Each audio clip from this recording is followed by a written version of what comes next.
Have you ever had a dream that's just strangely stuck with you? Like when others would have faded into your subconscious, this one's more clear than when you woke up? Well, sometime in the last decade, I had a dream like that, and it spiraled into its own little world called... Okay, admittedly, I don't have an actual name that's completely stuck, but I at least have the working title of Mercenaries. When I dreamt it, it was the story of two alien brothers that got adopted into two human families. But since then, the story's evolved into being about superheroes and villains, that also deals with alternate universe shenanigans because I felt like it.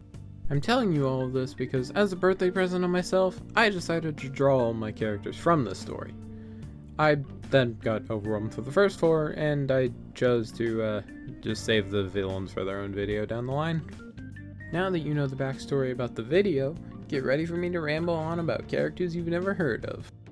The full story that I'll tell you today is about a group of high schoolers in a world where some people have superpowers, much like My Hero Academia. They decided to make a team to fight an evil that will be talked about when the other video comes out. I'm going to talk about them in chronological order of joining the team. Another thing to mention is that anything I say is subject to change until I make an actual form of media for this. The first character for this video is Jameson, the de facto leader of the team. The pose is hard to figure out because he's intentionally supposed to stand out by not standing out, so he doesn't have any personality traits that can be exaggerated in a casual pose. Jameson's power can transform his body into that of a monster. His power can practically make any body part he thinks of from this creature. Technically, it works off his subconscious imagination for what he considers to be a monster, including but not limited to demonic bat wings, horns, and red spiked limbs with superhuman strength. He can also only transform a body part into a suitable general type, so nothing like feet for hands.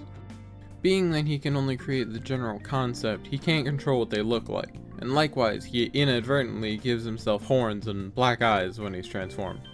Originally, Jameson was supposed to be the side character brother to the next character. Other than that, he hasn't changed from when I originally thought of him.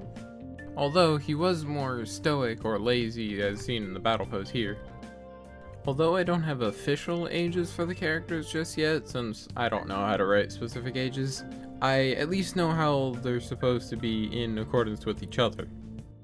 With that, Jameson is the oldest of the team and is in his senior year of high school. He's not the most book-smart person, so his grades just barely scrape by. Jameson and his brother's eye colors have been a personal point of contention for a bit now, since they had a specific meaning that I kept forgetting and swapping every time I drew them. Lately, when I make character showcase drawings, I've been adding alternate looks as little heads around the main drawing. I decided to make one of the alternate heads for this one his normal look without the eyes and horns, and the other one is more to show a plushie that he keeps with him wherever he goes. When I'm coloring a drawing, I like to keep the color palette as minimal as possible to avoid cluttering the drawing. To do this, I usually try to use the same color for as many things as I can, like Jameson's undershirt and pants being the same shade of black. Although, in this drawing I made the monster parts and hoodie different shades so it wouldn't be confusing. You can see that one is a darker flat red while the other is slightly pink. The next character is the younger brother of Jameson, Fierin, spelled like this. In contrast to Jameson being the down-to-earth, more calm brother, Fierin is the rambunctious and energetic brother. He's known to get fired up quite literally since his power is pyrokinesis, the ability to create and manipulate fire. At first, Fierin was supposed to be the main character instead of Jameson, but I decided to change that because I wanted to make Fierin the younger brother to make the team dynamic a little bit more interesting. Shortly after that decision, I changed his personality to be the hot-headed one he has now, since he used to have a lot more golden retriever energy instead of chihuahua. If Jameson is in his senior year of high school, then Fierin is about in his freshman year. Adding more dichotomy between the brothers, Fierin has a lot more book smarts, but struggles with social situations, much like the fan interpretation of Damian Wayne. When I first designed these characters, I used Gacha Life to make them. The other characters in the world were also created completely in Gacha Life and redesigned later. One remnant of that time is Fierin's name coming straight from a character in it. His shirt also comes from Gacha Life, but with an extra flair to it. His pyrokinesis is a little more personalized to himself since it turns a silvery gray color as soon as he makes or moves it. You might see the color of the fire flicker throughout the video, just cause I was messing with the opacity to see if any of the settings look better than just making it transparent. One of the extras heads for this character is a draft of what his homemade hero costume would be. He's younger than most freshmen and wants his superhero identity to be as extravagant as other heroes in comics and such, so he made a costume like one. The others would likely just put their hoods up and wear masks until they get functional costumes. The other is supposed to be him with his hair down as an inside joke. He used to have that hairstyle in the gacha days, and although I still like that hairstyle on characters, it was too annoying to draw correctly, so up the hair went. The next character is actually the one that kicked off this whole idea, since I thought of an outfit for her and wanted to try it, and then I decided to make this video. She also happens to be the one that I can't decide a name on for, so at least for now we'll call her Amy. Amy's power is limited chronomancy, also known as the ability to control time. Although technically that's a spoiler, since she just thinks she has super speed that slows her perception so she can react to stuff. I definitely have to workshop this power so I don't fall into the pit of speedsters and time manipulators being overpowered, despite them needing to be beaten by weaker foes for the story. My current limitations are that the power is very tiring to use, depending on how slow time goes, that is. For example, she could slow time enough that she could run around the school in 5 seconds that to her was a minute, and all she would feel is that she ran around the school for 2 minutes. In theory, she could also stop time, but that would only be for about 1 second before she would pass out from the overexertion. Amy's power also has the side effect of occasionally speeding up things she does passively. This is usually shown by her thinking through things quickly, but it also gives her a sort of jet lag if she uses her power too often. Amy's extras heads are her with her hood up and her with an eye patch from Gacha that I usually forget, so it's just fashion rather than medicine.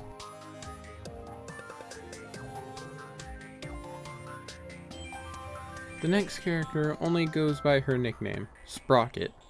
And this is definitely for backstory reasons and not because I couldn't think of a name. Sprocket is actually one of the most recently designed characters in the whole story. This comes with the side effect that she doesn't have that much to talk about. Sprocket is the second youngest behind Fierin, but despite this, she is easily the smartest when it comes to technology. Because of this, Sprocket is the designer and creator of the team's gadgets and suits. I originally wanted to redesign the hair to make it more curly rather than wavy, but most hairstyles I could find either didn't look good in my style or I couldn't understand how to draw, so I just stuck with the wavy hair she's had. Sprocket is kind of difficult to talk about because her whole story is heavily tied to another character, so I'll have to wait until I talk about them to talk about her. I also didn't make any extras heads for Sprocket because she doesn't really have any other looks that I could reference for that. I also made sure to research how to properly draw people of color because I am not one, so I wanted to make sure I was doing it right. The colors for Sprocket's outfits are unintentionally and unmistakably just Frisk from Undertale. I wanted a striped shirt, happened to only draw 2 stripes, and use the opposite of the shades of orange and lime the character she's tied to uses, and it happened to just make it the exact same as the blue shirt with pink stripes from Undertale. Since Sprocket doesn't have as much to talk about, I'll tell you how I do the shading. After I'm done blocking the colors, I use a multiply layer and go over it with the same color that's underneath. Then turn down the opacity until it looks good. For Sprocket's skin, instead I used a purple to make it more accurate. Thank you for making it through my first full-length video. If you want to see more of these characters, make sure to like and subscribe so I know you want it. If you just like my art, then feel free to follow me on TikTok, where I do art challenges.